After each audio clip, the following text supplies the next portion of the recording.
Good morning, কেমন আছেন আপনারা সবাই? আশা করছি আপনারা সবাই খুব ভালো আছেন। আমি মোটামুটি ভালোই আছি, এই চলছে আর কি। আচ্ছা, গরমটা কেমন এনজয় করছেন বলুন? যাই হোক, এটা কি করছে বলুন তো? এটাকে একটা সুগার বাদাম বলে। মানে আমার বাবার যেহেতু সুগার রয়েছে, আমার বাবা না এই বাদামটা খায়। এটা প্রচণ্ড তেতো, মানে ভীষণ তেতো। তো বাবা ওই সৌরভের যেহেতু সুগার ধরা পড়েছে, ওই জন্য সৌরভকে এনে দিয়েছে। ওই সকালবেলা খালি পেটে আগে 2টো করে দিতাম, এখন 3টে করে দিই। ও জলের সাথে প্রথমে এইটা খেয়ে নেয়, তারপরে চাটা খায়। যাই হোক, আজকে সকাল থেকে না ফেস টু ফেস কথা বলার একদম সময় নেই, প্রচুর কাজ, আর সারাটা দিন আপনাদের সাথে আজকে শেয়ার করব। তো চলুন, প্রথমেই দেখলেন দুধটা জাল দিচ্ছি। আজকে না একটু দই পাতবো। যা গরম পড়েছে, অনেক দিন ধরেই ভাবছি যে আদিকে একটু দই দেব, কিন্তু পাতা এতে আর দেওয়াই আর হচ্ছে না। রাস্তার দইটা ওকে দিই না। আর এই দেখুন, আমার পাগলামি তো শুরু হয়ে গেল। এই একটা ফল এই 2 দিন আগে সৌরভ এনেছে, তো সেটা আর কাটা হয়নি, মানে খাওয়া হয়নি আর কি। তো এই দেখুন, ভেতরে না কিরম তরমুজের বীজের মতন বিচিগুলো রয়েছে। তো যাই হোক, ফলটা খেতে জানেন তো খানিকটা পেঁপের মতন। তো এইটাকে আমরা মানে কি বাংলায় বলে না, আমি ঠিক জানি না। সৌরভকে যখন জিজ্ঞেস করলাম, ও বললো ক্ষীরা বলে। তো ক্ষীরাই বলে হয়তো। যদি আপনারা কেউ জেনে থাকেন তাহলে আমাকে বলবেন তো এই ফলটাকে কি বলে। টুটি ফুটি কিন্তু বলে না, জানেন তো। এটা ঠিক টুটি ফুটি নয়, খেতে খানিকটা পেঁপের মতনই।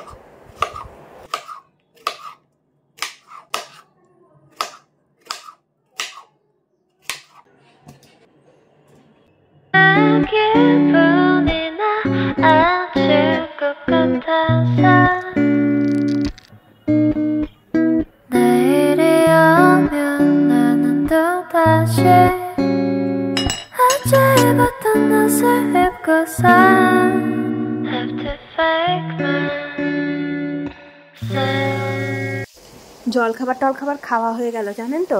আর আদিকে তো আগেই খাইয়ে সোজা রান্নাঘরে চলে এলাম। আদিকে শোল মাছেরই ঝোল দেবো, ঝিঙে পটল আলু ওই একই সবজি দিয়ে। এখন গরমের জন্য ওকে ঝিঙে আর পটলটা রোজ দিচ্ছি। আর আমাদের না শোল মাছের একটা সর্ষে বাটা করবো। এই দেখুন, মাছগুলো প্রথমে ভেজে নিলাম, দিয়ে কড়াতে 5 ফোড়ন, মানে তেলেতে 5 ফোড়ন দিয়ে আর একটু পেঁয়াজ দিয়ে দিলাম। পেঁয়াজগুলো না খুব ভালো করে ভাজবো না, মানে হালকা করে ভেজেই টমেটো দিয়ে দেবো।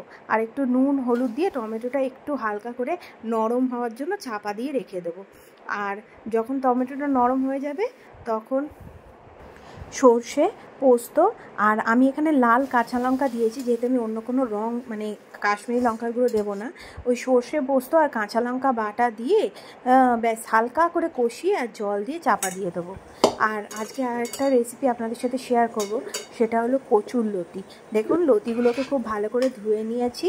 এবার ওই লতিগুলো নিয়ে পেঁয়াজ কুচি নিলাম, আর তারপরে চিংড়ি মাছগুলোকে ধুয়ে রেখেছিলাম, চিংড়ি মাছগুলো নিলাম। এরই মধ্যে হলুদ গুঁড়ো, নুন, আর এখানে আমি ঝাল লঙ্কার গুঁড়ো নিয়েছি, জানেন তো। যেহেতু আমি কাঁচা লঙ্কা দেবো না, সর্ষের তেল দেবো, আর পরিমাণ মতন চিনি দেবো, দিয়ে খুব ভালো করে এটাকে মাখবো। এখানে হাত দিয়ে মাখলে খুব ভালো হয়, কিন্তু আমি যেহেতু আদিকে খাওয়াই টাওয়াই, তো ওই জন্য না আমি আর এখন হাত দিয়ে মাখার রিস্ক নিই না, জানেন তো। এবার সামান্য পরিমাণ জল দিয়ে ব্যাস এটাকে চাপা দিয়ে সিম আঁচে বসতে দেবো। দেখুন, ততক্ষণে আমার এদিকে সর্ষেতে জাল উঠে গেছে। আমি এবার ভাজা মাছগুলো দিয়ে ব্যাস এবার চাপা দিয়ে রেখে দেবো। যতক্ষণ এগুলো হয় ততক্ষণ ভাবলাম দইটা পেতে নিই। এই দেখুন, আমি দই কীরমভাবে পাতি, এতে তো আগেও আপনাদের সাথে শেয়ার করেছি, তাও বলি। এই যে যে বাটিটাতে দইটা পাতবো ওর মধ্যেই দইটাকে একটুখানি ভালো করে ফেটিয়ে নিয়ে বাটির গায়েতে পুরো দইটা খুব ভালো করে প্রথমে লাগিয়ে নিই। আর তার মাঝখানে জানেন তো মাইক্রো ওভেনটা আমি একটুখানি, এখন গরম যদিও না গরম করলেও চলে, কিন্তু তাও আমি 1 মিনিট একটু চালিয়ে মাইক্রো ওভেনের ভেতরটা একটু গরম করে নিই। ব্যাস এইবার তারপরে এই দুধটা দিয়ে দুধটার সাথে ভালো করে দইটাকে একটুখানি চামচের সাহায্যে মিলিয়ে নিয়ে এবার মাইক্রো ওভেনটা গরম হয়ে গেলে মাইক্রো ওভেনে ঢুকিয়ে চাপা দিয়ে রেখে দেবো।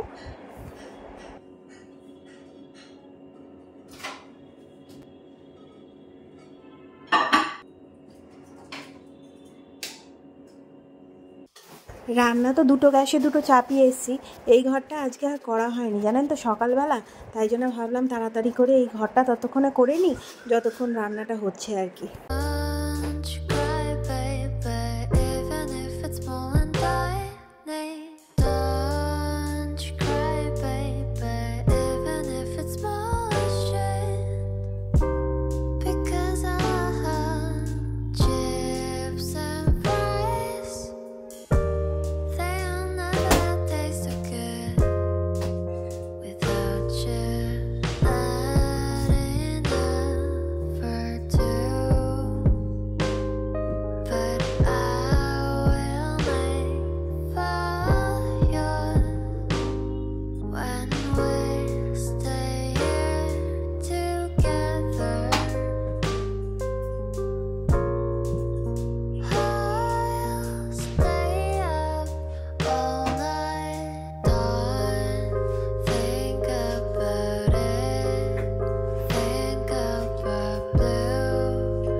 কোনোদিন এরমভাবে শোল মাছের সর্ষে বাটা করে খেয়ে দেখবেন, খেতে না খুব ভালো লাগে। কিন্তু একবার আমার কথা শুনে একবার এরমভাবে পেঁয়াজ দিয়ে করে খেয়ে দেখবেন।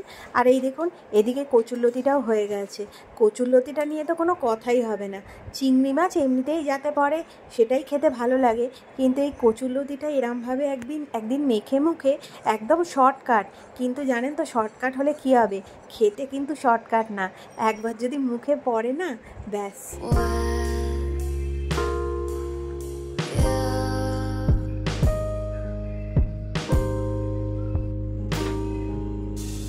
এখন প্রায় বিকেল 4:30 পৌনে 5টা মতন বাজে জানেন তো। এই দেখুন আমার দইটা কিরম জমে গেছে সুন্দরভাবে, দেখছেন? এইবার জানেন তো এটা এখন কিন্তু একটু নরম আছে, এটাকে ফ্রিজে আমি রেখে দেবো। আর এই যে এখন রাখবো ফ্রিজে, এটা আমি চাপা দেবো না, চাপাটা সাইডে রেখে দেবো।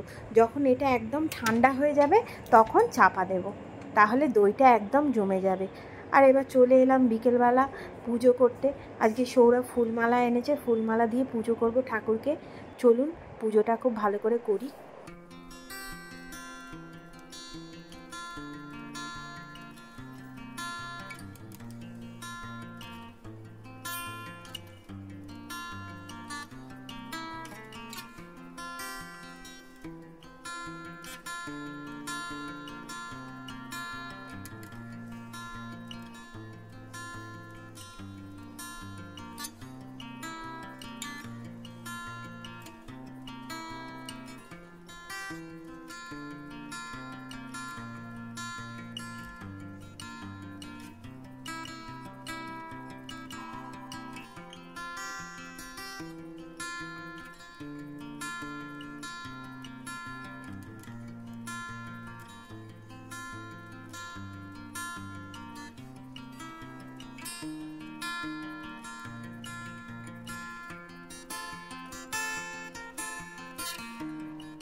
চলে এলাম রাত্রে রান্না করতে।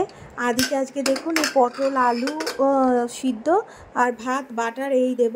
আর আমরা কদিন ধরে জানেন তো জল ঢালা ভাত খাচ্ছি, মানে সকালে বেশি করে ভাত করে রাখছি, সেই ভাতটার মধ্যেই দুপুরবেলা জল ঢেলে রেখে দিচ্ছি। এটাকে কোষ্টি ভাত বলে, এটাকে নাকি পান্তা ভাত বলে না।